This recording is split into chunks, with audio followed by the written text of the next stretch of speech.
Well, hi, folks. Welcome to Radio FM88, Dreaming the New Dream with Jeffrey Shaw, broadcasting from our studios in Brisbane. Our co-host is in the Northern Hemisphere. That's the delightful young lady at the very top.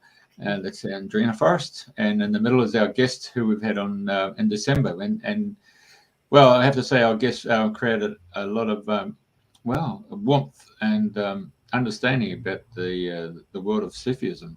But Andrena reached out to him for tonight's show, and it's really important that we brought Abdul on. Sometimes you get blasé about life, and then sometimes life comes and meets you face on, and then you realise there is an emotional body that makes up the human form. We can't all be Mr. Spock and everything's logical and left brain. We've got to integrate both the left and right brain and then be able to move into our heart. And that's what tonight's all about. So without further ado, I'll hand it over to you, Andrena. Thank you very much. Thank you, Jeffrey, and welcome to everybody who's listening to Dreaming the New Dream, or if you're listening to the replay. Today is the 11th of April, 2024. And today it's my great pleasure to have Abdul Karim back here on the show. So welcome, Abdul. And it's really lovely to see you again. And I know today our main focus is to be able to help you, support you, for you and your family, and any fundraising, which we'll go into and put links up. But we had you on the show last December. I mean, that was 4 months ago now. And gosh, what's happened for you since then? Anyway, what was I going to say? And you touched soul then. I had so many people say what a beautiful soul you are. And you are a beautiful soul. And Carol and I were privileged to meet you in, I think it was October, and meet the rest of the tribe. And ever since we've had such a lovely connection. Yeah, October the 7th, ironically, huh? Yeah. That's the exact day we met. Yeah, so it's just, it's just amazing, the stepping stones. So, and I know since then you're going to share all about Gaza, your family, how you've lost your family. And I've got no idea what you must be going through. I couldn't imagine. And all I can say is, once again, we're sending you all our love and prayers and healing to you and your family.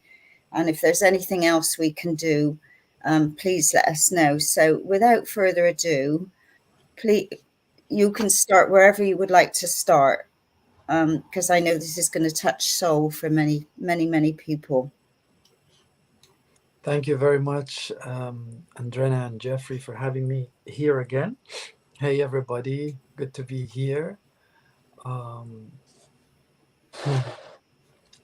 It's crazy how life can turn, right, for you within the space of weeks and months, even days sometimes.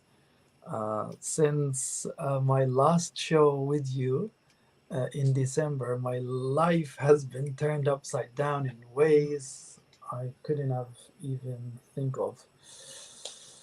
And in tragic ways, sadly, at this time. Since our last interview, and I remember clearly the messages I was sending for some of your viewers can remember. For those who want to visit or revisit the first interview, I was talking about the need for to view the Palestinians and the Israelis as the same, the need for love and coexistence, the need for peace. And I was giving perspective, calling for peace and love in the Holy Land between the two peoples. For me to realize only a few weeks after the show that I'm going to be hit with the direct impact of the conflict on my family. About over a month ago now, our family home in Gaza was targeted by air bombardment. by Israeli jets. My family home, where my mom and the rest of the family members were. That day, they were fasting to gain strength, going through the Gaza. I don't want to even call it a Gaza war. It wouldn't be fair to call it that. It's an assault on Gaza that really needs to stop. Is serving no purpose whatsoever other than increasing the suffering of all of us, not just the Palestinians and Israelis. It's just mindless and heartless, and it needs to stop. So they were going through this assault, my family, at the time, for like 144 days or something. Every single day, wishing for this to end, that they won't be the next target, etc. Only to face it head on, face to face, that day. So they were seeking strength in fasting and prayer. It was sunset. This is when they break their fast that day. Anyway, food was scarce, no electricity, not enough water, not enough food. So they were going into fasting mode and seeking strength in that and in prayer. This is when they gathered to eat that evening. This is when our family block, actually the whole block, we live in Gaza, my family, cousins and uncles and aunties, they all live in one big block, several buildings, absolutely back to back, adjacent, next to each other. And as such, the entire family block got bombed. I sent you, Jeffrey, some videos of the aftermath. Yeah, this is my dear mom there. This is the very last time I saw her, some 10 years ago. This is our last memory together. And I couldn't go to Gaza since then. So yeah, they were seeking strength, getting together, breaking their fast, having the first meal, their dinner, or breaking the fast for the first time. This is when our entire block was bombed. All the houses of our uncles and cousins, about 5 of them, were flattened, and our house was hit also. Most of the family members, the cousins and relatives, were evacuated earlier on, and my family were there. They chose to remain in their house. Reason being, initially our house was hit by a tank missile a few weeks earlier, by a tank shell. They evacuated into an UNRWA school. They took shelter into a United Nations school, but that school was bombed, and this is where we lost my uncle, our cousin. This is our family homes. This is the entire block, and this is how they drop bombs on civilians. This is just not right, and it's happening under the nose and the eyes of the world to see. This is literally our family homes, where we spent all our life. This is our living room. This is where we spent, or what used to be the living room. This is where we spent. I grew up here. This is where we spent most of our time.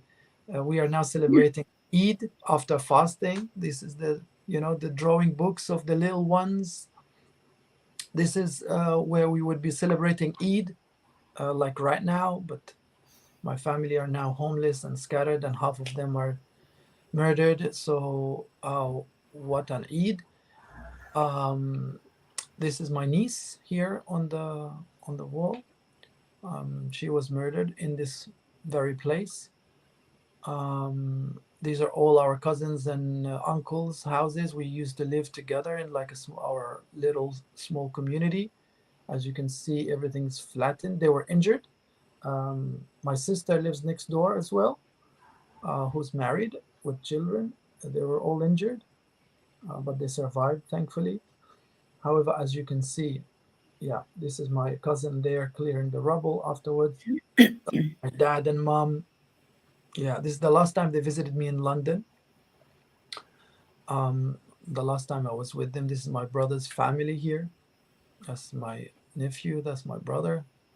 You can see him in another video being pulled from the rubble minutes after the attack by the civil service. So yeah, it hit home, and so close at that. Um,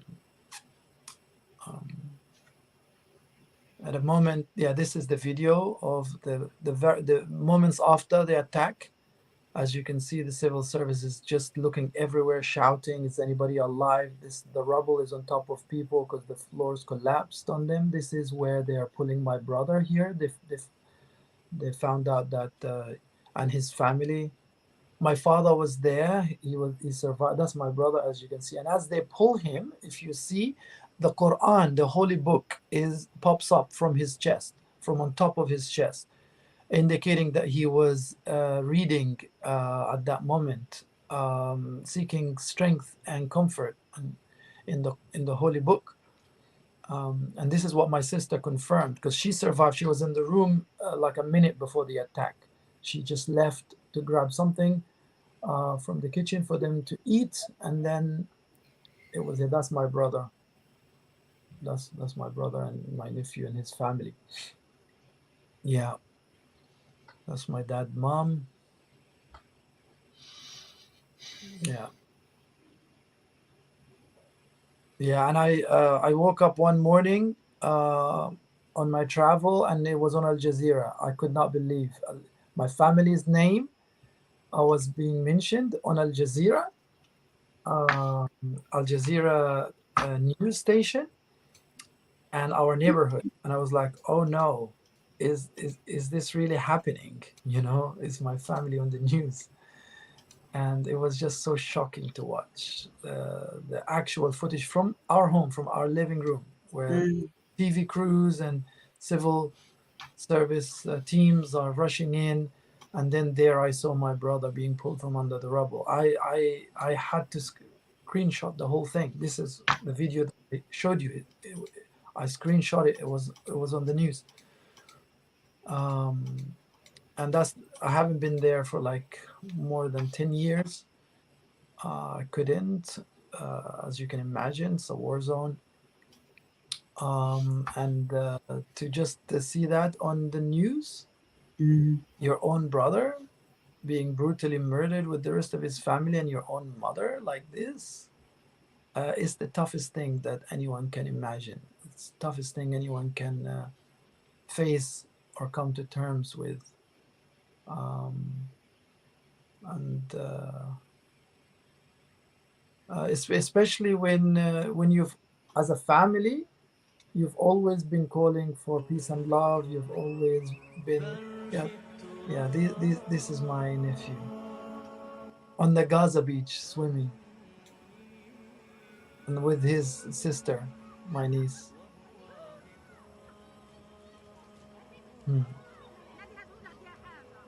Yeah, little angels.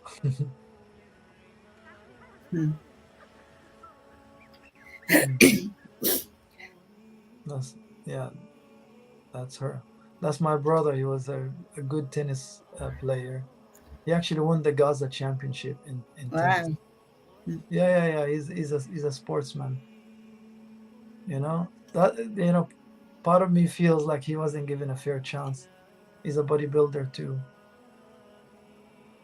You know, a guy just decides to drop a bomb from the air. Like he wasn't even given a fair fight.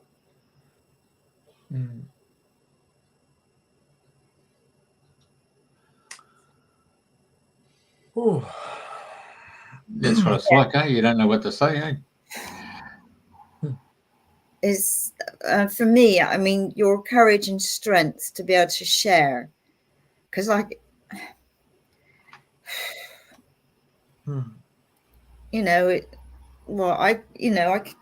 like I said, I've got no idea. I mean, to see all that and, you know, and lose all your family members and so many have been injured. Yeah. It's, you know, it's a hard one. It's, you know, I really don't know what to say, Abdul. I really don't. Because we're all with you, we're all praying for you. And, you know, I've had lots of messages from friends, how can we support you? And I said, well, you know, watch the show and then take it from there. But you've obviously, I mean, you're so connected with your faith and your religion and your strength that gives you that inner strength to be able to keep going and to be able to share. Because, I mean, other people couldn't do it. They just break down and just wouldn't be able to share. So, you know, it's just wonderful that you can share this with us. I know it's the horrors, but we're seeing it from a different point of view. Thank you, Andrena. Thank you. It's that same faith that's keeping the entire Palestinian people standing and facing this reality. Look, that's my brother, prostrating and giving gratitude and thank after winning the tournament. You know, this is it. This is everything. We seek it from within. And I just wanted to mention why it's the hardest thing to even share and talk about this, because but I still chose to, because of the level of dehumanization that's being portrayed in the media and everywhere about my people, including my family. You know, I just wanted everyone to know that, hey, these are human beings just like you and I. You know, they have their hopes, they have their families, they have their sports and favorite food, and you know, and aspirations for the future. This is happening to real people. And you know, can you not relate? Can you not meet them can we not meet at the common humanity? Can we not do something to make this stop?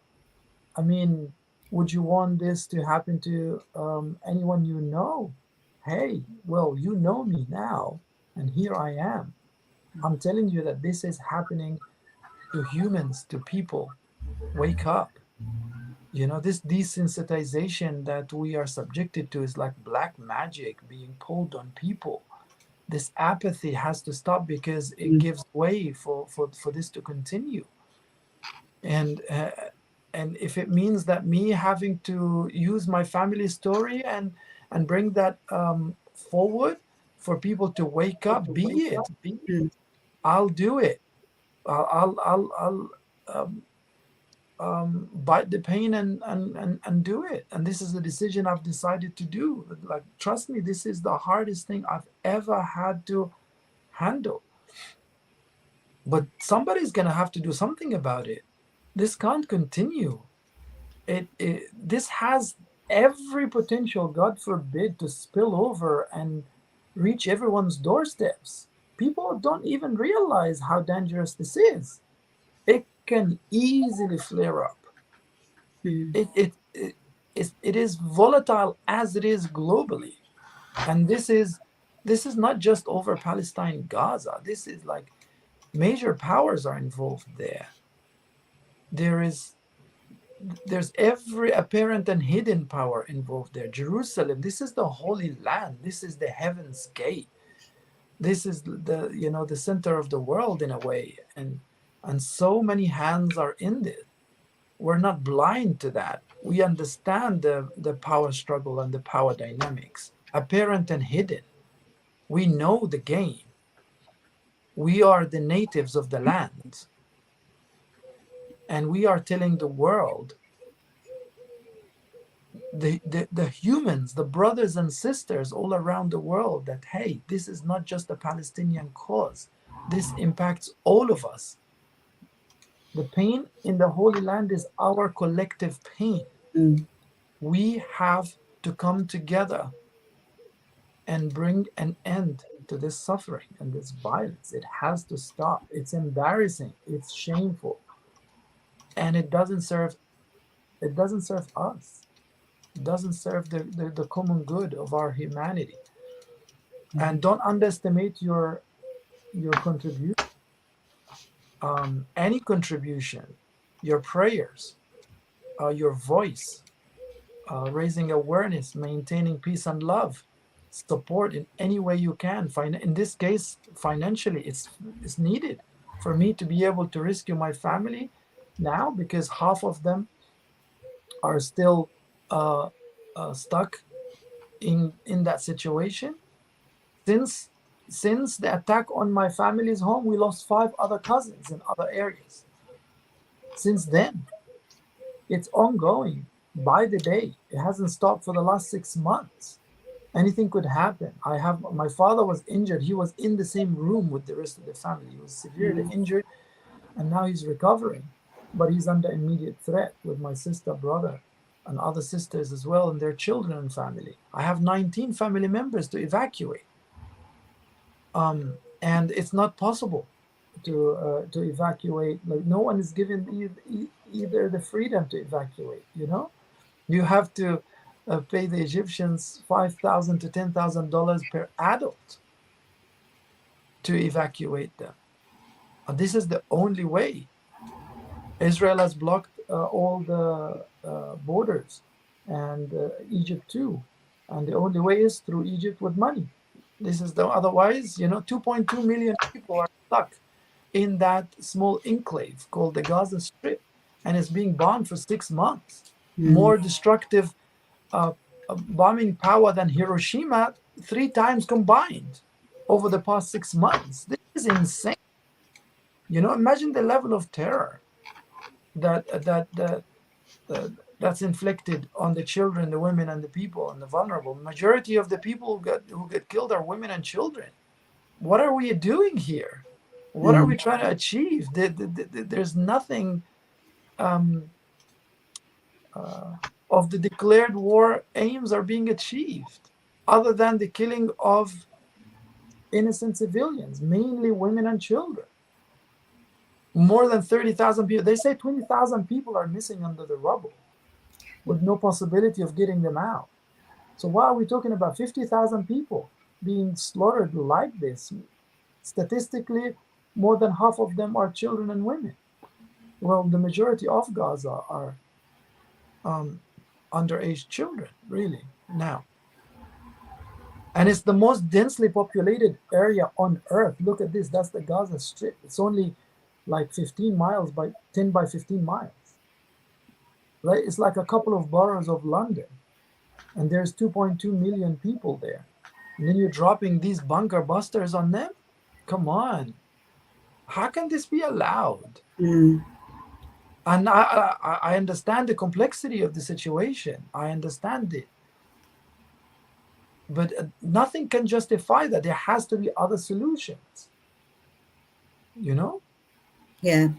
And the karmic cycles we're creating in this will, can consume us for generations to come. Have we not learned the lessons? This hasn't started today. This is thousands of years ago, and it's still ongoing.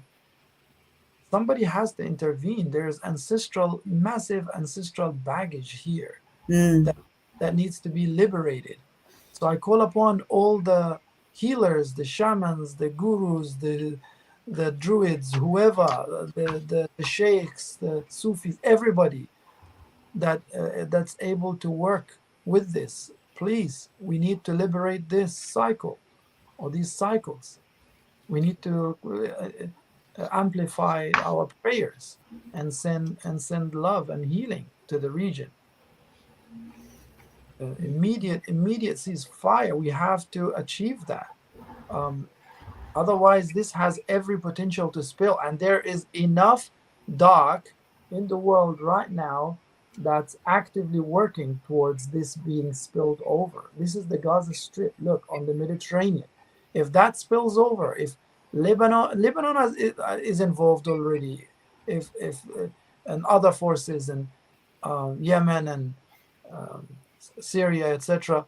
It's already expanding, and before you know it, it's just that spark, God forbid, can reach everywhere, you know? Mm. It's already tense between superpowers. And they've got their hands into play. It just takes one person pressing one button, the wrong button, that the freaky one that everybody's fearing, and then the whole world is engulfed in, God forbid, some serious war globally. Do we want that? Well, make no mistake about it, the Gaza issue has the potential to spark that.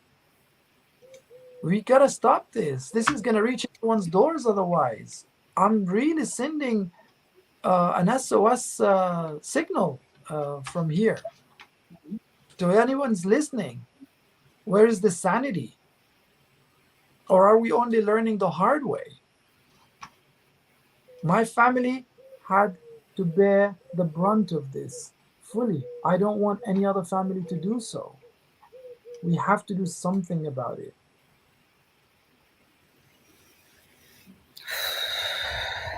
Yeah, it's the power of the people now more than ever. You know, with all the different things that's going on around the world, it's a time to stop talking, but coming together as one and just praying and doing all the things that are going to help to bring peace in the world. But we've got to find that peace within our own hearts first. Yes, and this is what I've been always calling for, is to do the work within. People don't do their spiritual work. Hey, Abdul, I mean, hey, my understanding is, didn't Egypt open up 3 different border crossings so that people could come down into the Sinai? Didn't they open that up to allow Gaza refugees to come down? Yeah, of course they could, but this is where the complication is. You also need to listen to all sides involved. This is Egypt's worst strategic nightmare that they don't want to deal with, because if their fear is they don't want to enable Israel to ethnically cleanse the Palestinians from Gaza into Sinai and then shut off that border, take over Gaza and say, here we are. That's the reality on the ground. They have a track record of that, Israel, right? They have a track record of pushing population away and then taking over land. So Egypt doesn't want to carry and I'm not finding justifications for anybody here. I'm just saying what the dynamics and why people don't want to do what they're supposed to do. They don't want to open the border wide for the Palestinians to flee, or for them to be forced into Sinai, so that they don't end up having to establish a homeland in Sinai, which is Egyptian territory. But also it will compromise Egypt's sovereignty. The buffer zone that Gaza is providing Egypt against Israel, so to speak, will be compromised. And they don't want that, unfortunately, on the cost of the Palestinians. No, in politics, nobody cares about the people, right? They just use as pawns in their strategic moves. But also the Palestinians don't really want that as well, because politically they'll lose their homeland, and this is one of their biggest fears, trauma, the Nakba. They don't want another Nakba, what we call the Nakba. Which is the loss of historic Palestine and the forced eviction of, not even eviction, ethnic cleansing is the proper term to use, of the Palestinians from their homes. It's already happened in the 1948, and it continued slowly with the expansion of illegal Israeli settlements, Zionist settlements. It's happening under the watch of the international community. Again, it's embarrassing. It's against international law. No one is enforcing anything. So the last thing the Palestinians want is to be sent in the desert with another Nakba, another ethnic cleansing, and they lose their homeland once and for all. That's why they're staying there, a lot of them. Obviously, some wants to, but it's not possible to leave. So it seems to like the politicians are managing the situation. So they're like, okay, if you want to leave, pay $5,000 to $10,000, and at least not everybody will leave. We'll manage this, so it's not like an exodus. We'll just get like, it's a weird setup, you see, and my family are caught up in that. So my priority is to evacuate my family, but I'm here trying to explain that it's not as simple as, hey, open the borders, take everybody. Well, then Israel is getting away with everything against international law. Look at all the resolutions. Look at the last United Nations Security Council resolution for ceasefire. Look at the Hague court order for Israel, etc. Nothing is being respected. Like, the Palestinians are losing respect for all these establishments and politicians. That's why I'm calling here for the rank and file, the normal people, the you and I, to come together and not underestimate your involvement, your prayer, your financial contributions, your voice, your stance. They failed us, our so-called reps, representatives, they failed us. Well, maybe it's time for us to do something about it, but from a good place of heart. Because these politics are heartless. Look what it's doing to the people on the ground. Yeah. So with your family, you've got that coastline. Sorry, you got that strip of coastline there. Yes. Surely you guys must have boats or something to go fishing and so forth. I mean, if the borders are closed, are you saying that the actual strip line of the coast is also closed with a blockade or something, so you can't even get out from the historically beaches? Historically, for tens of years, this is a completely military zone. Israeli warships are guarding the coast completely. If you go within a certain limit, even sometimes just a couple of kilometers in, you get shot down. I mean, this is well documented if you follow the news and the research that's been done.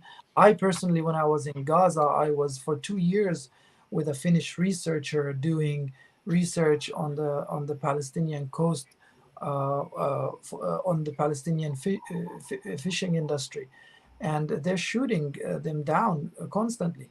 This is as dangerous as going to any other military border. It's heavily guarded by warships. They'll shoot you down mercilessly. There is no way anybody can survive, especially now. You can't even get in the waters, even a few hundred meters, let alone attempting to cross. No way. Like, the whole coastline and the northern frontier and then the eastern one, this is completely, and part of the southern one as well, this is completely engulfed by Israel, as you can see there on the map. And just a little portion of the southern border is with Egypt, and that's closed, pretty much closed and tightly controlled. Even aid is not being allowed now to cross. So it's a real concentration camp situation. I was going to say that. Blunt about it. If you want to be blunt about it, it's a concentration camp happening now under our eyes. It's not back, and it's ironic, right? It's like, if I'm going to call them cousins on the other side, suffered, and I sympathize in history in Germany in such concentration camps. Come on, the last thing you want to do is inflict the same thing. What are we doing? You know? Totally. It's not right. And what's the world doing? Well, there's a huge guilt around the Holocaust and stuff like. Do you want another Holocaust to the Palestinians? You know, we're Semites too, by the way. Oh, you came from Abraham, didn't you? Yes, of course. We are cousins. We're all Semites. We're all from the same father. You know? And how can this happen? And obviously, greatest historically, if you look, even nowadays, most of the hardest tests happen in families. You know, most of the feuds happen in families, and this is a big one. And normally, when problems go out of hand in families, you know, other reconciliation teams from outside need to come in if the families and the relatives are not able to sort it out amongst themselves. So it's about time, you know, the collective human community comes in and say, come on, let's be family again. This is not right. I mean, I tell you what, I mean, this whole strip, if you have a look at it, I mean, historically, I mean, Azorians, the Babylonians, the Persians, the Greeks, the Romans, the Byzantines, Islamic Caliphate, the Ottoman Empire, Britain. I mean, it was Britain who bloody did a deal with the Jewish community to get their support in World War One, and of course, you know, they assisted the Israelis by coming into the beaches that, well, as we call it, Palestine, and moved in. It should have been recognised as a two-state system, or alternatively, you know, Palestine. I don't know. I just, when I started researching and looking it up, and then I saw that the PLO under Arafat, I was gobsmacked when he died, and he had $5 billion worth of assets, including a fantastic #1 hotel in Paris. And I'm thinking, you know, like, you know, a lot of politicians become millionaires. You got to ask yourself, how could they become millionaires when they're on a set salary? You know, so it's just something just doesn't kick in. And then if you go and say anything about Israel, I mean, then you become anti-Semitic, and yet it's almost like we see today on in Facebook or social media, where we have bullying and all that stuff, and you know, the cyberbullying or any other form. It's, you know, I noticed that here in Brisbane, it was about 5 years ago that the school kids were bullying this young fella, and he took his own life. And all those young kids, you know, who were bullying him, they went straight in there and they removed all their posts. You know, it was almost like, you know, you're trying to get a scapegoat, don't you? You know, so it's easy to throw your and discard all your thoughts on one individual and bully that person. I mean, we're bullying we're bullying members of the human race here who happen to be under the flag of Palestinians, isn't it? Exactly. Well, for this perspective, Jeffrey, there's a lot that you have raised here that needs some spotlight. Well, look at England. I mean, just before we come on here, I just mentioned to you, I mean, if you look at England, I mean, they've had the Vikings come through, have had the Romans come through, I mean, the Normans have come through, and the Saxons have come through. They themselves have been cross-pollinated, if that's the right word, with their bloodlines. So, whereas Australia's been quite be ripped from that, you know, it's just been the local Aborigines. And of course, what you pointed out about the Israelis coming in and then accumulating land and removing people and then taking over the land. I mean, from my understanding here, Gaza was actually controlled by Egypt, and the West Bank was controlled by Jordan. And after the 6-day war, there basically, you know, Egypt's thrown its hands up and said, well, okay, well, Israel can look after the Gaza Strip. But then Arafat came in the 60s or something to be a recognised PLO for negotiations and talks. But it seems like a lot of funds went into his account. Of course. I mean, look, politics is a funny affair, just to put it lightly. And the story hasn't started from these last details that you've mentioned, Jeffrey.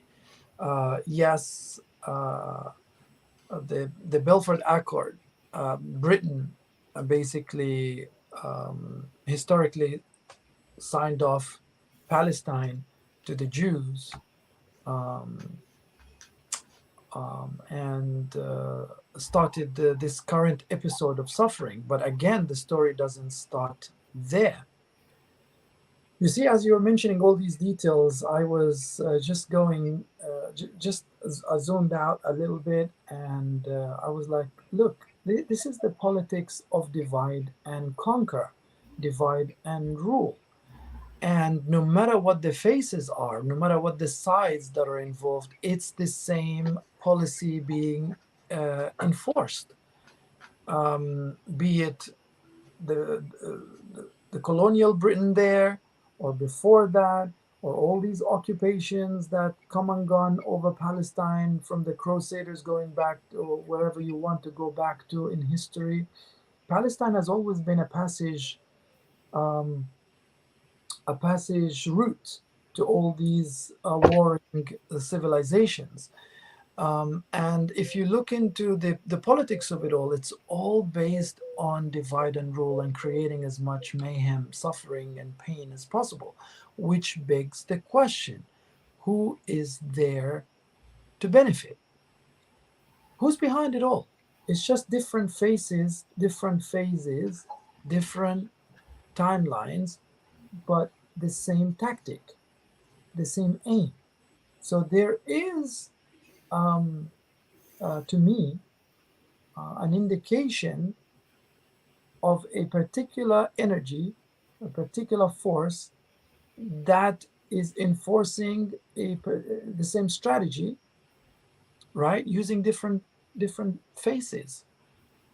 Before it was the Nazis, now it's whatever, political Zionism. Well, in the Middle East there, I mean, Kuwait was the way Iraq and the borders of Iraq, Iran, and Kuwait, and that was done by England again. And that Kuwait, because they had the proximity to the water there, that was ceded to British Petroleum. But there's only a little strip there for Basra for Iraq to get their oil through. But then you look at India and how it was carved up, and you had East Pakistan, West Pakistan. But coming back to your story, do you know that in America, we were over there and we were sitting down with a Navajo medicine man, and he told us about how over the period of time, how the American forefathers, as they moved across the prairies and all that stuff, and they were taking over the lands that were owned by the indigenous tribes. It's got to the point now that in the Hopi Navajo lands in Arizona and up into Utah there, I'm going to say that the rulers from Washington, D.C. configured, okay, we've got them on a reservation now, they're okay. But it wasn't a really pristine agricultural land. But then in the 50s, geologists discovered that Hopi Navajo reservation is chock-a-block full of coal, which is only a meter down, and you can do strip coaling. It's got uranium, it's got copper, it's got all the minerals. And so they came up with the Breeze-Bennett Act, which basically said, right, we're going to set up Tuba City, and anyone who's on the reservation wants to go to Tuba City, you'll get your free house and you get running water and toilet and all that stuff, and you'll have all the same facilities as the new arrivals. But if you leave the reservation, then you'll have no rights to come back on the reservation, and we'll demolish your home. Now, the ones who stayed on that property, and this is where we're coming from, the medicine man, his grandmother's still on the property. And then the Breeze Act was added to it that said you can't do any improvements or renovations to your home. And so you can't, they've got no running water. There's no solar power systems or any other windmills and stuff. You can't do that. And now they come up with a new ordinance that says once that generation leaves, every other generation that's still in existence, so grandparents, you got your mum and dad, and you got grandchildren, they have to vacate the reservation. That's it. It goes over to Washington. And of course, then it gets assigned over to Peabody, who can then come in and start strip mining. So, it's a rule of law that seems to be, you're asking who's behind it all. It's all about, I'm going to use the words, raping Mother Earth. Okay. Then again, okay, fair enough. Of course it is, at least in part. And who's there to benefit, and who is instigating this mindset of raping resources and Mother Earth like this? Who's causing this level of corruption, and who's there to benefit from that? Because ultimately and eventually we'll all come to the understanding that doing that to Mother Earth will only endanger us. So that's not in our best interest. So what is the driving force behind that? You might say greed, that we all might espouse. But okay, but who's fueling that, and who is it really benefiting? If our true nature as humanity is love and peace and coexistence and sovereignty and prosperity, what type of dark that's looming, that we might, the elephant in the room that we're not calling out, that's instigating the dark that also dwells within us too, that we need to recognize and liberate. It's really, really a very important starting point on the individual level, then on the collective, is to look at these forces at play. Look at these, invisible hands, the puppeteers behind. But remember, if these forces, and I give them no power, they're nothing, by the way. They do exist, I recognize them, but they're nothing. They have no power, because the real puppeteer is the beloved, up there pulling their strings, our strings, and everything's strings, just waiting for us to awaken and realize this. This is my perspective from a spiritual point of view. This reality, external reality that we observe, is a mere reflection of what goes on within us. It's like a scene to see and learn from, and use it as a mirror, to go within, to reflect our internal reality, so we may go in and fix these issues. Every single one of us has to come to terms with this and face themselves at some point or another in their lifetimes, and look at this dark that's within, the shadow work that needs to be done. Most people don't do that, and they end up projecting it externally.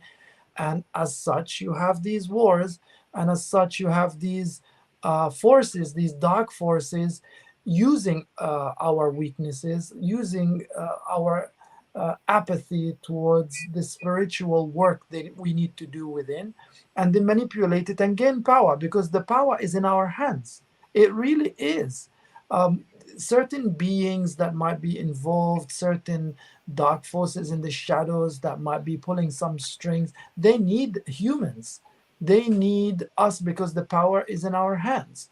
And they need to manipulate as many humans into this. I mean, look at these poor soldiers, the poor Israeli kids. They're kids, man, 19, 20-year-olds being put in this inferno, being pushed against, civilians, and to cause these crimes, giving them toys like these drones and airplanes and bombers, and telling them, oh yeah, these are terrorists, just drop the bomb, this is the military, you listen and obey, daddy. This is why I have sympathy for them. I have understanding. I already immediately forgave that pilot that dropped the bomb on my mom, because I recognize he doesn't know, or she doesn't know what they're doing. They don't. They're brainwashed. They're possessed by this, by this system. I'll go and drop the bomb on them terrorists, and you're saving your country. This is a patriotic act. This is a criminal act. I'm not saying they are not to be persecuted, prosecuted, and justice needs to be applied. I'm just saying I understand where this is coming from, and I want to give them the chance to come back to their humanity and to their heart. I don't want to do tit for tat. If I want to do that, I'll just replicate these cycles of violence. This is what I chose personally to do. As I said, this ends with me. And when I say, and this is years ago, this is before I left Gaza, I've already decided this ends with me. And this is my greatest test that God has put before me, is here you go. This is your family being hit. Are you going to maintain that position? Yes, I'm going to maintain love and compassion. And this ends with me. I'm going to still grieve my mom with love, but this violence ends with me. I'm not going to go participate in that violence and cause somebody else's mother to be lost. Okay? So I maintain compassion. I forgave the pilot. But at the same time, this brings the responsibility to the Israelis. Especially, I know so many Israelis on the other side and outside in the world who don't agree with this. This is your time now. This is your responsibility to bring awareness within your community, to speak to your children, to tell them this has to end with you. There's humans on the other side. There's a whole reason why these barricades are put up. There's a whole reason why certain ideologies of supremacy and superiority being propagated in the Israeli community. There's a reason why these walls are up. So they separate people. So we don't meet on, like here in Europe and in Portugal, I met so many amazing Israelis. Like we got along absolutely fine, dancing together, eating together. It's the best feeling ever. Something I've always wanted to have in the Holy Land, in Palestine, Israel, but it never was possible because of these walls. The controllers, I call them, they know full well how to play the game of separation and create fear. And this is why people are not meeting in both sides and recognizing their common humanity. We need to do more of that. And this is a call for my Israeli counterparts, my cousins, my family on the other side, my brothers and sisters. I love you. I love you. I extend that hand to you right now. It is not the politicians. I mean, look at your politicians. It's embarrassing. Come on, guys, bring it down. Bring that monster down. Let's do it together. Let's dance together once again. The Holy Land is for all of us. The Holy Land is for everyone. Let's come together once again, recognizing our common humanity, eat together, cook together. There's more similarity between ourselves than our perceived differences. We can do this. It's us. It's our time. It's us, the people on the ground that believe in this. Protect your new generation. Protect the youngsters, the vulnerable. They're being kidnapped by that system. They're kids. These are kids. I don't want them to die in Gaza or anywhere else. These are kids being sent to kill other kids. Come on, you know, this is like a compound abuse. It has to stop, you know. And there's enough of us. There's enough of us. We just need to rise. I'm telling you, there's enough of us on both sides that don't want this, that want this to stop, and it has to be done now before it's too late. If we reach a certain point where this is not repairable, it's going to be bad for everybody. The chance is now. This is repairable. This is reversible. Let's do it. This is a call, and let's support them. Let's support this effort. Everybody is listening to us from Australia all the way, Europe, America. Get involved. They need that support. They need it because when people got the blinkers on and they're on the ground, they're not seeing the perspective, and they're run by fear, triggered by their historic trauma and demons. They're just running auto mode, fight or flight mode, crisis mode, and they justify the atrocities to each other out of fear. They're kidnapped. Both people are kidnapped by their existential fear. We have to understand the nature of trauma and how it works. And the historic trauma. The Israelis are traumatized. The Jews are traumatized from the Holocaust. They don't want that existential fear. Okay, well, everything that you're doing now with the help of this bloody political Zionism is leading you there. I'm trying to save you here. And the same with the Palestinians. I mean, the Israelis need to realize by killing another people, you're not doing a good job, and you're not even bringing safety to yourselves. And the Palestinians have their own existential fear of the Nakba. Oh my God, they kicked us out of our historic native homeland. We don't want this to ever happen again. We're going to still stay on our land. And a lot of their moves is from that existential fear too, even though this is their native lands. It's understandable, yes. And they've welcomed the Jews before, etc. I understand the dynamics. You know, when you take the fear out and the trauma, you heal the trauma, people are going to suddenly realize, oh, mi casa es tu casa, my house is your house, come, and we live together and we eat. But this is the way then. Where are you healers all over the world? Let's heal this. Let's remind people so that they may sit together on one table and eat instead of bombing each other on their food tables. And it can be done. This is the way. And I'm starting. I have already started a long time ago.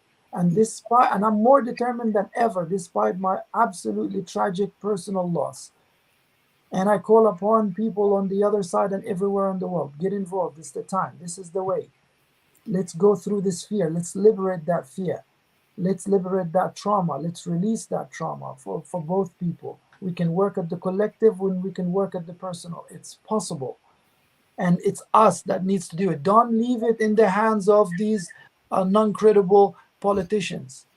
They're just part of that separation game, that divide and rule game. They're out of control. They belong to another energy.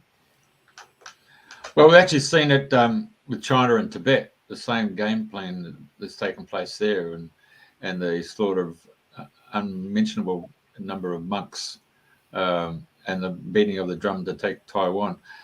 It just seems to be the same course of action that the 5 major members of the Security Council do as we say. Don't do as we do. Yeah. So it's only you follow the money trail, and then you follow the United Nations and those 5 Security Council guys. So, the Ukraine situation with Russia, and then you look at America. I mean, America's been around for 280 years and probably been at war for 260. I mean, it's quite a substantial amount of time where it's been at war, isn't it? It seems to be its military-industrial complex that seems to be running it, fueled by financial means, isn't it? So, and China, on the other hand, is doing soft diplomacy by building infrastructure. It's a whole completely different game plan here. But look, we have Germany with Russia and the Allies, and the wall went through Berlin. I mean, it took 40 years before the wall fell down. I mean, and the whole timeline of life itself. You guys have been right there, as I mentioned before, from the Azarians right through. What is it? Is there something there? Is there a crystal that's placed in that earth there of some magnitude it's been programmed that creates all this drama? I'm looking back to where you're coming from to say, why have we got this constant conflict at this particular junction? There must be something in the epicenter of the ley lines that come through on this planet. Definitely. And meets at one particular spot. Definitely. Yeah? I mean, it's not for those who are in the know, it's just common knowledge that the Holy Land, Palestine, especially where Jerusalem is one of the most powerful vortexes on earth, one of the most important ley line, one of the most important heaven's gate. I mean, come on. Look at the number of prophets that descended from heaven there. Jesus, all the way to all the other prophets on the Holy Land. Jacob, John, everybody, Joseph, etc. And those are not so famous. The prophet, the journey of Isra, what's called the Isra and Mi'raj journey, where the Prophet of Islam, Muhammad, was visited by Archangel Gabriel with this light being called Burak that they mounted, and they, faster than the speed of light, were in Jerusalem. And from there he ascended through this wide Jerusalem, through the 7 heavens and down. And there's a whole journey with miraculous happenings there. And that changed the course of history as we know it since then. So it's an important... Can I stop you there for a second? Can I just stop you there for a second? On Saturday, I just asked about Muhammad, and a gentleman told me that he was actually of the Roman faith, and his hand was up to become the next pope, but he got balloted out, and he didn't get the job as a pope, so he went off to set up, and he changed his name to Muhammad. Is there some story, the truth to that? I haven't come across this story. Say again the... Okay, so he was of the Roman faith, yes, and then he was a potential candidate to become the pope, and he thought he was going to get the pope's job, and he didn't, so he got stood over. So he upped and said, "See you later, Jack," and he went and changed his name to Muhammad, and then he went off to create the Islamic faith. Is there any truth to that? This is the first time I hear of it. Lord knows. But he probably does. The Lord does know, yeah. Well, there's a lot of ironies in this reality. But the point I'm trying to focus on is that it is a matter of fact that Jerusalem and the Holy Land is hugely strategic for our collective awakening. If it transpires to be true, and to my knowledge it is true, that otherwise why would all of this be centered around the Holy Land and Jerusalem historically? That this Heaven's Gate, Jerusalem, this incredible vortex, if properly activated and given back to people again, would contribute to our awakening and ascension to higher levels of consciousness. Why would the controllers want to give you that chance? It's clear. Anybody that works on divide and rule and benefits from that don't want human consciousness to unite and to amplify and to rise, right? So what do? You try and block that. How do you block it? By fear, suffering, and pain. Do everything possible to cause that. Find your partners in crime and empower them at all costs. This is what's been happening. That's why I say the Israelis and the Palestinians better wisen up. They better wake up and understand that their enemy is the same. They're not enemy to each other. They are victims of the same enemy. They're being used and abused by the same source, by the same force. And it's about time that they unite in their common humanity and realize that their enemy is not each other, but a common one that they need to unite against, and the rest of humanity too. Once we realize that, this is the only way we're going to break free from this enslavement template, really, that's taking the whole humanity. People in the West think they're free, that they're not divided, and they're not being used and abused in their own convenient ways. It's the same. It's the same tactic being played out and pulled on everybody globally. And really, we're reaching the brink of it, because the whole thing is collapsing. Look at the corruption. Look at the pollution. Look at the suffering everywhere in the world. The manipulation is unreal.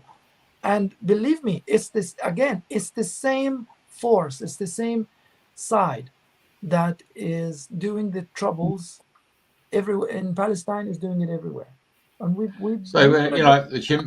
the human lifespan, let's just say it's 100 years, right? Yes. But what you're saying to me, and what I'm listening, is that this play continually plays out with different actors in a different costume, but it's the same game. So the question is the same. If you're talking about the puppeteer, I mean, that puppeteer can't be 100 years old in human terms. That puppeteer would have to be thousands and thousands of thousands of years old.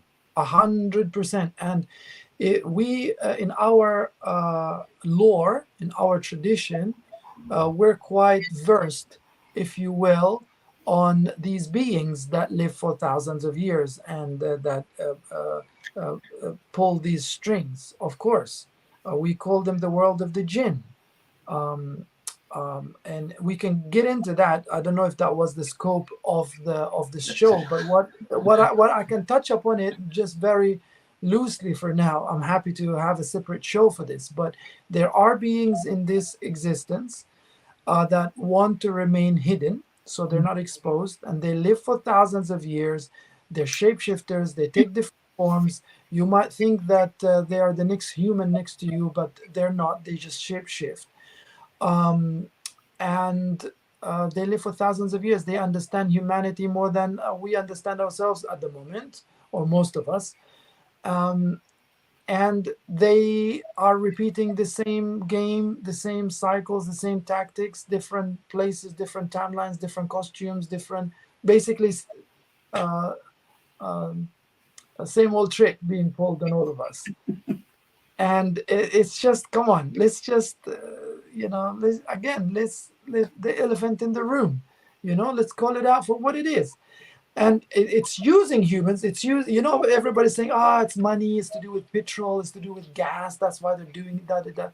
It's just tools. These are tools that they're using to keep you entangled in that reality and to keep themselves hidden. This is the ancient enemy of humanity, and it's time for it to be exposed And it's time for us to unite and call it out for what it is, because they have no power unless we give that to them. Absolutely no power whatsoever. So humanity, reclaim your power back. Call them for what it is and strike them out on the fringe of existence as they deserve and as they belong. This is where they belong. It's part of the existence. That's fine, but not in this way. It's gone way too far for way too long, and it's time that we reclaim that. And we have the power. This is what I'm trying to say, is that we have it. It's just there's so much fear around it and helplessness. It's just because people don't understand their power and their God-given right. So would you say that those individuals that you just spoke about, they've actually been cast out from their galaxy or whatever, and they've been sent to the outer rims, and they're serving their prison sentence, which could be, I don't know, 3 rotations of around the galactic sun. So I'm just theorizing a potential possibility here of saying, well, we're in the kindergarten here, let's play with the kids. Well, look, there are many theories about this. Regardless of the details of these theories, we need to focus on the nature of these beings. And these beings are not one. They're like tribes and nations, just like us. So it's not just one.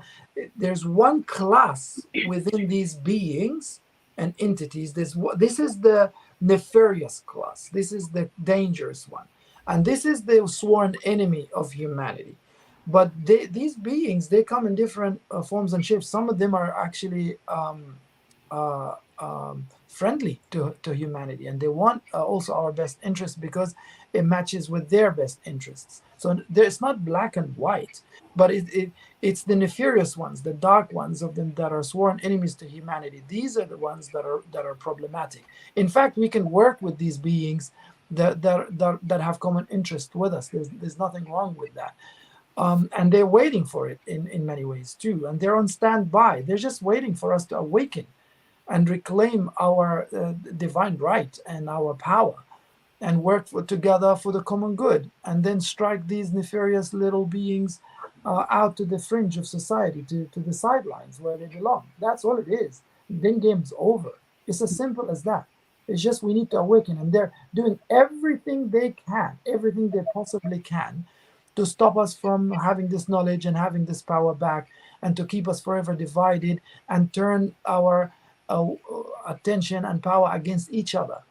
And this is why I say it stops with me. It starts with all of us. Hey, cease fire now within yourself, within yourself, between you and your neighbors. Cease fire inside. Maintain this inner peace and compassion, and then build bridges based on that. Then it's game over. This is everything. It's compassion and love back. Just work on that. That in of itself is enough. That brings enough light that shatters that darkness. Really, this is all we need to do. It's just as simple as that. That's what the role of all prophets and gurus and guides throughout eternity. They've been coming to remind us of this simple thing. And that's all it is.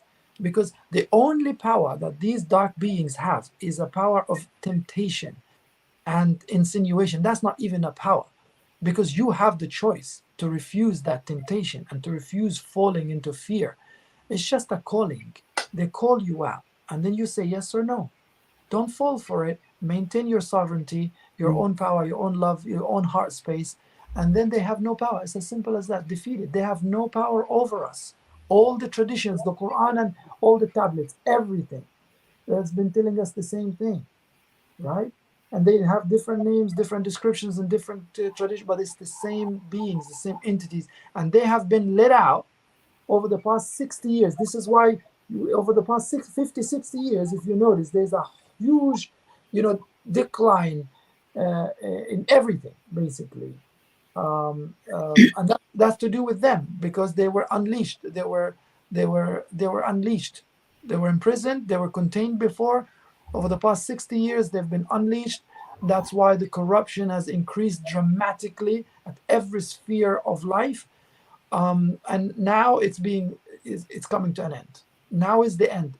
Actually, last night, I may reveal, marks the end of that period.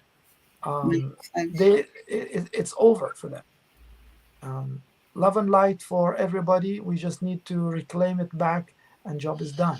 And this is my calling. I start this with me in the darkest time of my personal life, in the worst tragedy that could happen to me and my family.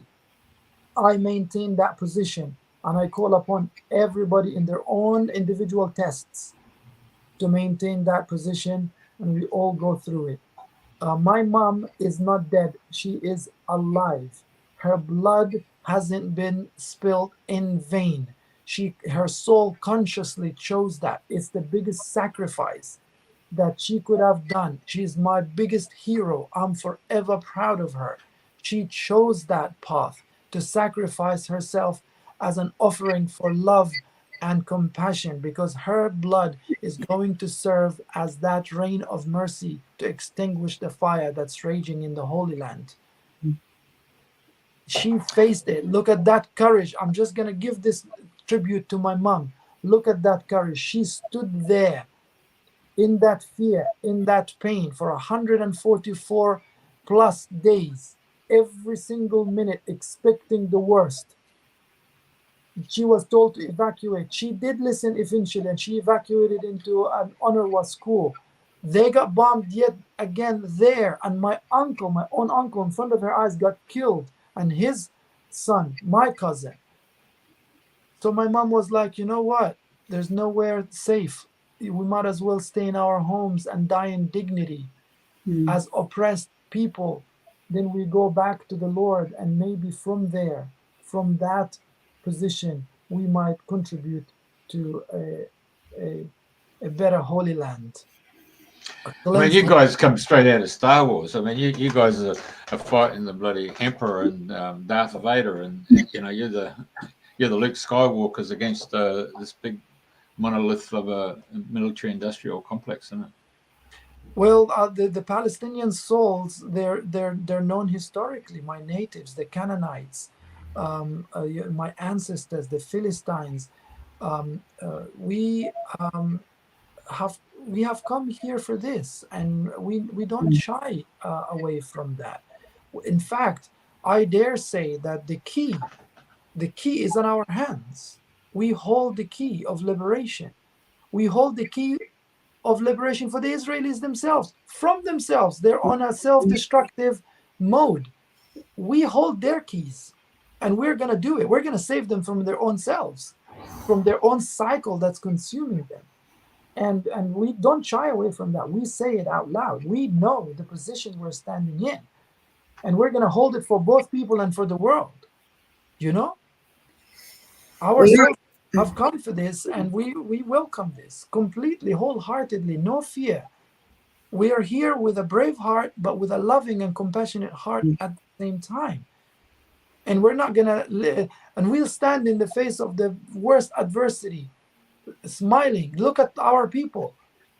Look at, just yesterday, I made a post of them praying Eid in the middle of the rain, shaking, cold, no electricity, with the bombs falling in the street. The mosque have been bombed. They're praying together in congregation in the street, because they recognize that power, it comes from within. We all have that birthright. This is what these dark beings don't have. The divine spark within us. We have been dignified by divine decree, and we've been given that. These beings are jealous from that. We just have to, it's just as simple as that. They're jealous because God chose to place that secret within every single one of us. We are the universe in ecstatic motion, like Rumi teaches. Don't act so small. You are the universe in ecstatic motion. You have the capacity to be one with the divine, with everything there is. This is the greatest power ever available to every single one of us, and every prophet has come to remind us of that and invite you there to seek that power. Game over for them. That's why they don't want you awakened. They don't want you to know this. They don't want you to do the inner work. Of course. Of course. Why would this, they want you to wake up to realize what a divine being you are? this is it. And imagine my people, the Palestinian people, also some Israelis on the other side for sure. They're brave souls and they're doing the work. I salute them. I recognize them. I stand side by side with them. But the Palestinians, look at them. Look at these young souls. Look at these babies. I mean, these are souls from the stars. They've come down willingly to choose this fate, to face this fate. What a kind of soul that is, right? They're here to be mirrors for us, to say, hey, wake up. They're willing to sacrifice themselves so that we can wake up. And a lot of people are waking up, make no mistake about it. You know, they're watching and it's moving them. It's moving. Don't underestimate what's happening globally. It's just we cannot afford for this effort to be kidnapped anymore. This momentum that's building up, you know, they want to undercut us. We have to maintain that momentum and take it in the direction of our heart, not in the direction of fear and further separation and divisions and us against them. No, we wake up to our common humanity, to our interconnectivity through the heart, one soul, one love, we rise. They're going to try and derail this also. We cannot give them that chance. The only way is to stay firm and established in your heart space, in your soul, realizing that the divine is with you. Have no fear. I walk down the valley of death, fearing nothing, for I know the divine is with me. This is the motto. We all have access to that. This is what the Palestinians are shouting out loud. Drop them bombs. My mom was in her room. No problem. I stay on my land. I'm the native of this land. I am Palestine. I stay there. I have no fear. And they've done it. They've done it. They've done it. If they have done that much, at least do your bit. Do your bit. Especially if you're not under such danger and you don't have to face that. Do your bit. And now I'm on a mission because my father lives on. My father lives on. The father figure. He was in the same room. You dropped a 1-ton bomb on our block. You did not take him out because it wasn't time. Because you do not decide. You do not decide life and death. It's in the hand of my beloved, the Most High. He was not taken out because it's not time. My mom, brother, his wife, and niece and nephew, they went because they wanted to. Because they wanted to. I can talk about this story another time. They wanted to, and they made a deal that they will leave no one behind. They will go away as a family. And it was time for them. And they served their purpose. My dad still lives on. He was in the same room. My sister too. Right? There's a reason for that. And my mission now is to get them out and to continue. This is a big announcement I'm about to make. I am going to carry the legacy of my mother, the legacy of selflessness, the legacy of service. She's always been serving her community in and out, her little community, my siblings, us, our little family, all her life, never complaining, but serving with love and selflessness. I'm going to take that legacy of my mom and I'm going to continue on a global scale to bring in that service, that love. And it's my intention is to establish a place, a healing space for grieving together, Israelis and Palestinians, but other communities as well. Healing space, a space of ascension, of spirituality, of opening the hearts, of meeting ourselves at the deepest level. This is my tribute to Mom, is to hold her legacy and move on. And it is my plea to seek your support in this, because we can do it. We can do it. I need to get my family, remaining surviving family, out. And we will come together and we will serve for peace and love, regardless of who you are. As Rumi says, come, come, whoever you are, wanderer, worshipper, lover of living. Come, come, whoever you are, even if you broke your vow 1,000 times before. come, yet come again. This is not a caravan of despair. This is a caravan of hope. And this is the caravan that I drive and belong to. And I'm going to hold that space. So I need your support. I need your support. My remaining family is in immediate danger. And I need to get them evacuated so we do the work together. And then I will need your support for this community, which I may announce for the first time on air that I have chosen it to be Portugal. Portugal, yes. The western, for those who know, the westernmost part of Europe. And the reason being is because my mom passed the minute I entered Portugal. I was on a journey, and as I entered Portugal, driving from Spain all the way from Konya, Turkey, actually. I was in Konya, where is the resting place of Rumi. I gave my respect and love, had a retreat there. I drove to Lithuania and from there to Spain. And as I enter into Portugal from Spain, the news arrived that night when I was on the Atlantic. And this is when I knew, okay, my mom left the minute I entered Portugal. Portugal is the place. Her mission stopped then. My mission continues with her. She is with me. And it starts here. And this is the announcement I'm making. We're going to do this together. I'm going to hold that space. And I invite all of you for that. And stay tuned, because we're just getting started, and I'm going to release more and announce more on this front. So let's make this happen. Let's be practical. Enough, sentimental talking and stuff. Let's be practical, because actions is what makes the difference in this cause and effect reality we live in. So let's do this.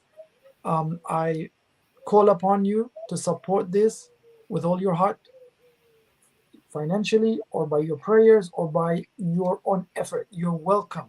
I'm going to invite all of you. I'm going to hold that space and invite you physically on that healing space where we can dance together, whirl together, eat together, connect with earth, live with the real cycles, bring paradise back on earth.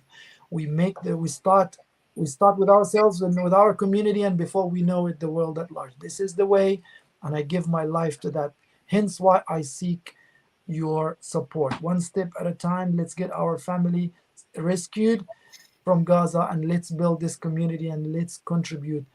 May love and peace prevail on earth. May compassion be our signature once again. It is our birthright, and I dedicate the rest of my life for that. Thank you. Hey, hang on a minute, Jeffrey. no, I was just going to say the last thing is, because most people I spoke to in the last couple of weeks is it time now for the Hamas to hand back the captives? Would that be the thing that would bring the peace? What brings peace is that we hand back our souls that are kept captive within ourselves by the oppression of the mind. This is where peace starts. Peace starts by the work that we need to do. This is, like I said, the external reality only reflects our internal reality. We need to first free our captive souls from within, and then we will see that reflected in the external reality. Look, politically speaking, Jeffrey, I don't want to see anybody captive. Anybody. Not the tens of thousands of Palestinians illegally kept in Israeli prisons, illegally, with administrative imprisonments. It's embarrassing. This is systematic. It's been happening for tens of years. Neither the tens of Israelis that are now captive in Gaza. Absolutely, I'm against all of that, and I pray that this comes to an end very, very soon. And I don't support it whatsoever, but it just doesn't take a genius to tap into the divide and rule tactics and who's pulling the strings on both True. sides, and how it's being used to further the divide. Listen, the Israelis that got killed, the majority of them on the 7th of October, when I was whirling with you, Andrena, you know, in Glastonbury, on that day, I was whirling for love and peace. How, like a coincidence? I was there on that day, on that morning. We were whirling together, and the following day too, for peace and love when this kicked off. The majority of the people I learned on the Israeli side that got killed were, you know, the permaculture people, the peaceful, loving people. Yes, there were others too, an army, etc., etc. But this is it. They, you know, like it's all, and the ravers. A lot of them are good people. They're good people, peaceful, loving people. It makes you wonder, you know, what are the hands behind that are just orchestrating this in the most masterful, devilishly and dark, masterful way to cause the maximum level of trauma triggering? Because this is the whole thing. They wanted to trigger the Israelis and the Palestinians in the worst way possible, so that then the impact, and we need to be careful. It's not like, you know, Hamas and Israel. It's not this. They want us to be caught into the drama of it all. No. It's a trap.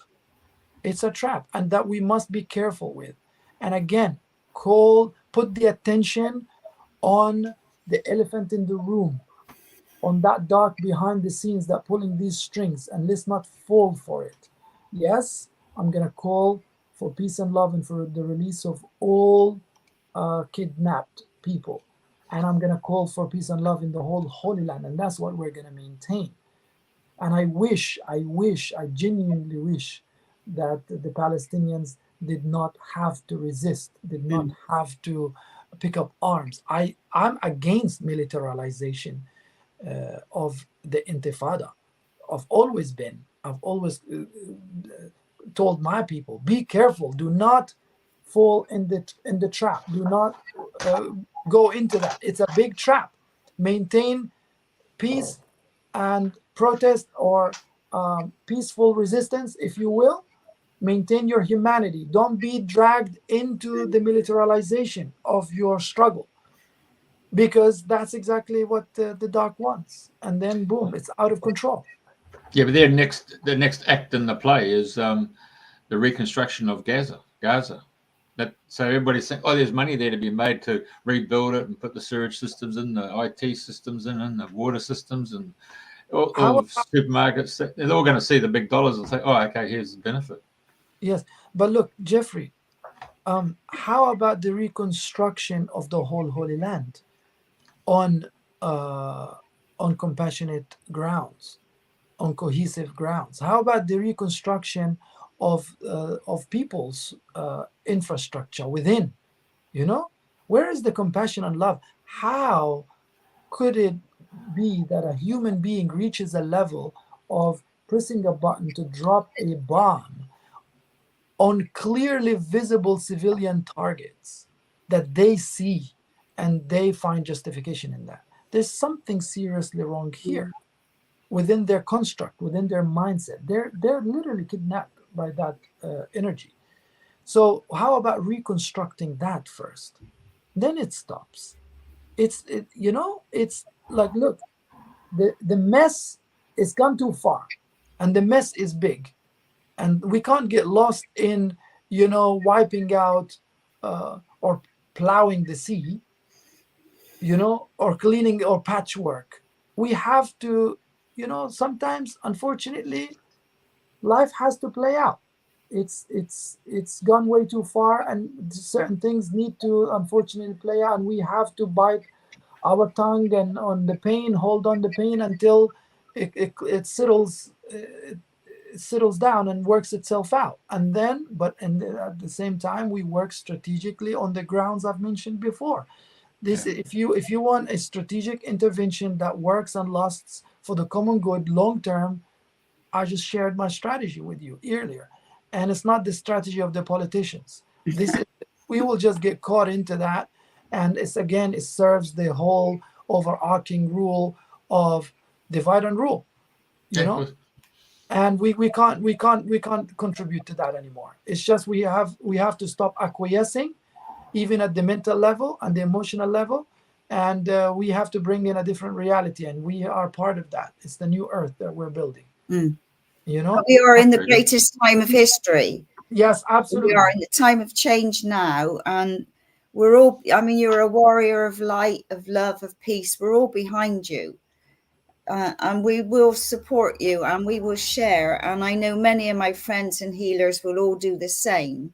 And we will help in any way we can. And it would be lovely further down the track if you'd like to come back and share how all these lovely changes and the prayers are starting to make a difference around the planet. I'm here to stay. I sure will share. My life and death is in the hands of my beloved only. For that I fear not. I have no problem being here or in any other dimension in the way that my beloved pleases, for I am with my beloved here, there, or anywhere. It does not matter. I'm here for service, and I shall continue. On that, may I offer a prayer? Please. And I invite everybody to join me in their heart. Stay in your heart space. We're going to amplify this wish that is in the deep, we feel it, no? It's in the deepest, in the depth of our core and our soul. We all call for that. We all want that. So we're going to amplify that. Now we're going to ask for peace and love. We're going to ask for compassion. We're going to ask for opening the hearts. So our beloved brothers and sisters in humanity all around the world can feel once again what it means to be empowered in their divine power, and what it means to be compassionate, and how sweet it is to be loving and compassionate, and to feel everybody as your own. We call for the dark to be lifted. We ask for the darkness to be lifted, for the corruption to be lifted in all its forms and manifestations, and for love to prevail and compassion. Once again, I ask for guidance. I ask for protection. I ask for love. I ask for mercy. I ask for laughter, for joy. I ask for unity. I ask for oneness. I ask for peace in the Holy Land and everywhere else in the world and beyond. I ask for the beings of light, human and none, to unite together for this mission.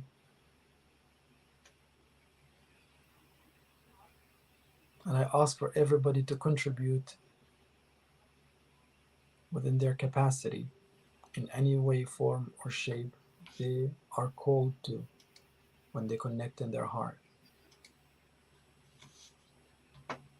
I give gratitude for this moment.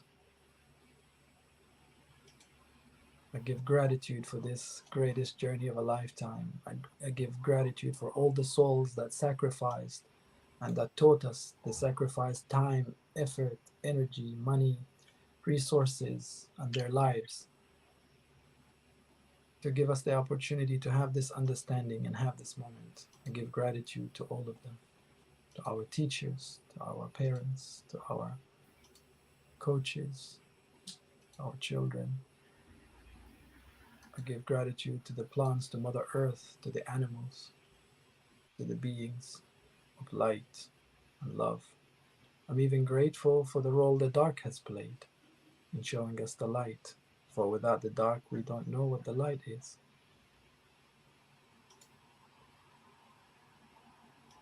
And my utmost gratitude is for the Most High, for the guides, of course, and the prophets, and for the Most High, the most loving, for my beloved, for granting us this opportunity to get to know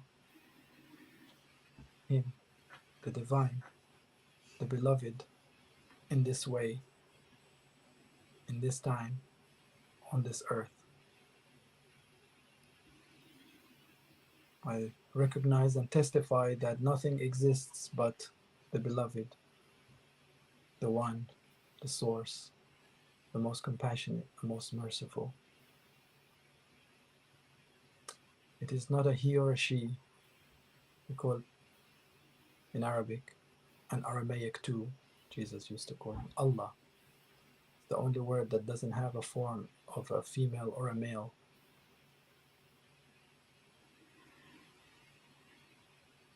I give gratitude for this radio station, for Jeffrey and Andrea and Andrena.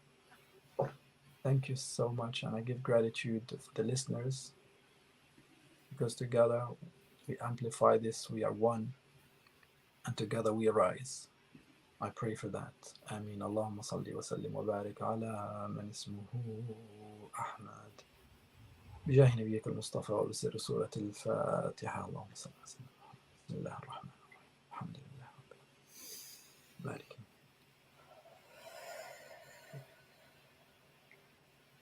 غير المغضوب عليهم ولا الضالين.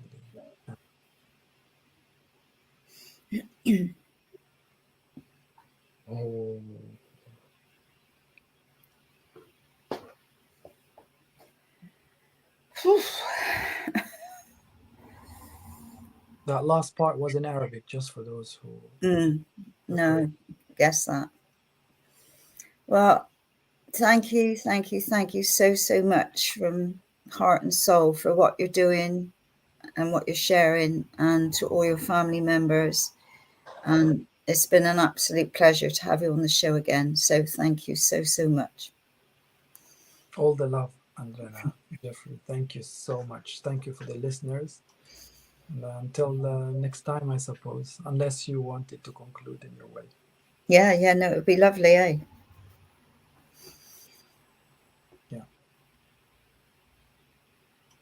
And I'll keep more updates on my social media for those who want to follow, because the updates are more regular there. And I hope we will have this interview more often. Yeah.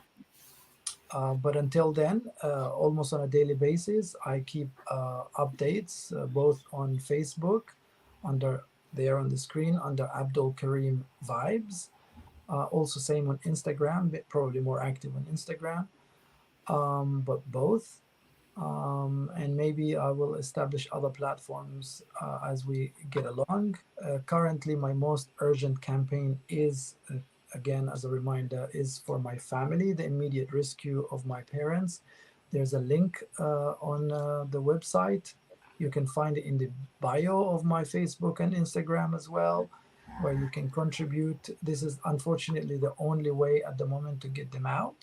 I even got the Foreign Office in the UK involved. Their file, my family's file, is with a member, without naming him, member of the House of Lords. They promised to do something about it. I've been waiting for more than a month now. Unfortunately, nothing. It's in also the hands of the Foreign Office, the secretary, actually, of the Foreign Office. Nothing has been done. They can do something. I don't understand the apathy and this reluctance. They're saying now to me, oh, there's a lot of applications and we're doing our best to go through them. I mean, nonsense. Come on, how many? Yeah, of course. Okay. Look at the Ukrainians and how many they've been evacuated. It's just. I don't want to express my political opinion on this now at the moment, but it's just sad to see. I'm a British citizen, and this is my father and mother. I've already lost my mother and brother. The least thing they could do is to help me evacuate, and they have every power to do that, to evacuate my father. So I'm hopeful that at some point it will happen, but I can't wait and depend on our governments, unfortunately. So what's been working for thousands of people so far is this method of paying the Egyptians $5,000 to $10,000 per adult. and they do evacuate them even without paperwork. So this is my top priority, and then to bring them over to safety somewhere where I am in Europe and have this community, and together bring that love and peace and that service back and share it with everybody. So I seek your support for that. Thank you. We'll pray for that. Thank you, Abdul. Thank you, Andrena. Thank you. Thank you, everybody listening, and same time, same place next week.